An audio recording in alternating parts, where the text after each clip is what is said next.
ಕರ್ನಾಟಕದ ಪ್ರಸಿದ್ಧ ಜಾತ್ರೆಗಳಲ್ಲಿ ಉತ್ತರ ಕರ್ನಾಟಕದಲ್ಲಿ ನಡೆಯುವ ಮೈಲಾರ ಜಾತ್ರೆ ತುಂಬಾ ಪ್ರಖ್ಯಾತಿ ಪಡೆದಿದೆ. ಮೈಲಾರ ಲಿಂಗೇಶ್ವರನ ಗರ್ಭಗುಡಿಯ ಆವರಣದಲ್ಲಿ ಜನಜಂಗುಳಿ. ಅಲ್ಲಿ ಇದ್ದಕ್ಕಿದ್ದ ಹಾಗೆ ಎಲ್ಲಿಂದ ಪ್ರತ್ಯಕ್ಷವಾಯಿತೋ ಗೊತ್ತಿಲ್ಲ, 6 ಅಡಿಯ ಸರ್ಪ ಮೈಲಾರಲಿಂಗನ ದರ್ಶನ ಪಡೆಯಲು ಅಲ್ಲಿ ಉದ್ಭವಿಸಿತ್ತು.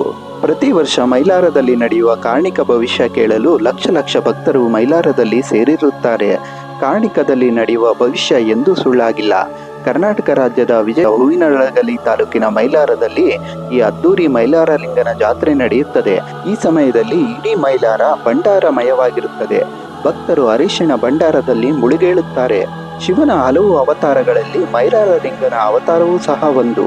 ಹಿಂದೆ ಈ ಪ್ರದೇಶದಲ್ಲಿ ಮಣಿ ಮತ್ತು ಮಲ್ಲ ಎಂಬ ರಾಕ್ಷಸರಿದ್ದರು. ಇವರು ಜನರಿಗೆ ಕಾಟವನ್ನ ಕೊಡುತ್ತಿದ್ದರು. ಆಗ ಜನರು ಶಿವನನ್ನ ಪೂಜಿಸಿ, ಶಿವನು ಮೈಲಾರ ರೂಪ ಧರಿಸಿ 7 ಕೋಟಿ ಗೊರವರ ಜೊತೆ ಸೇರಿ ಮಣಿ ಮತ್ತು ಮಲ್ಲ ಎಂಬ ರಾಕ್ಷಸರನ್ನ ಸಂಹಾರ ಮಾಡ್ತಾನೆ. ಅಂದಿನಿಂದ ಈ ಸ್ಥಳವು ಮೈಲಾರ ಎಂದೇ ಪ್ರಸಿದ್ಧವಾಯಿತು.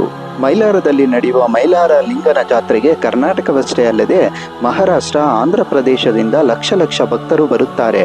ಕರ್ನಾಟಕದ ಜನ 7 ಕೋಟಿ 7 ಕೋಟಿ ಎಂದು ಘೋಷಣೆ ಕೂಗಿದರೆ, ಮಹಾರಾಷ್ಟ್ರದ ಮರಾಠ ಜನರು 7 ಕೋಟಿ 7 ಕೋಟಿ ಎಂದು ಉದ್ಗರಿಸುತ್ತಾರೆ. ತಿರುಪತಿ ತಿಮ್ಮಪ್ಪನಿಗೂ ಮೈಲಾರ ಲಿಂಗನಿಗೂ ನೆಂಟಸ್ತಿಕೆ ಇದೆ. ತಿರುಪತಿ ತಿಮ್ಮಪ್ಪನ ಮಗಳನ್ನ ಮೈಲಾರ ಲಿಂಗ ಮದುವೆಯಾಗಿರುತ್ತಾರೆ.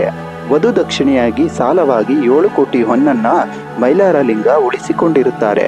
ಹಾಗಾಗಿ ಮೈಲಾರ ಲಿಂಗನ ಭಕ್ತರು 7 ಕೋಟಿ 7 ಕೋಟಿ ಎನ್ನಲಿ ಎಂದು ತಿಮ್ಮಪ್ಪ ಮೈಲಾರ ಲಿಂಗನಿಗೆ ಶಾಪವನ್ನ ಕೊಟ್ಟಿರ್ತಾರೆ. ಹಾಗೆ ಮೈಲಾರ ಲಿಂಗ ತಿರುಪತಿ ತಿಮ್ಮಪ್ಪನ ಭಕ್ತರು ಗೋವಿಂದ ಗೋವಿಂದ ಎನ್ನಲಿ ಎಂದು ಪ್ರತಿ ಶಾಪವನ್ನ ನೀಡಿರುತ್ತಾರೆ. ಎಲ್ಲಿ ಶಿವನ ಮೂರ್ತಿಗಳಿರುತ್ತವೆಯೋ, ಶಿವನ ಲಿಂಗಗಳಿರುತ್ತವೆಯೋ ಅಲ್ಲಿ ಸರ್ಪಗಳು ಕಾಣಿಸಿಕೊಳ್ಳುತ್ತವೆ.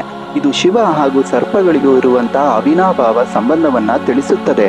1962ರ ಮೈಲಾರ ಲಿಂಗನ ಜಾತ್ರೆಯ ಕಾರ್ಣಿಕದ ಸಮಯದಲ್ಲಿ 6 ಎಡೆಯ ಸರ್ಪವೊಂದು ಮೈಲಾರ ಲಿಂಗನ ಗರ್ಭಗುಡಿಯಲ್ಲಿ ಕಾಣಿಸಿಕೊಂಡು ಭಕ್ತರನ್ನ ಅಚ್ಚರಿಗೊಳಿಸಿತ್ತು.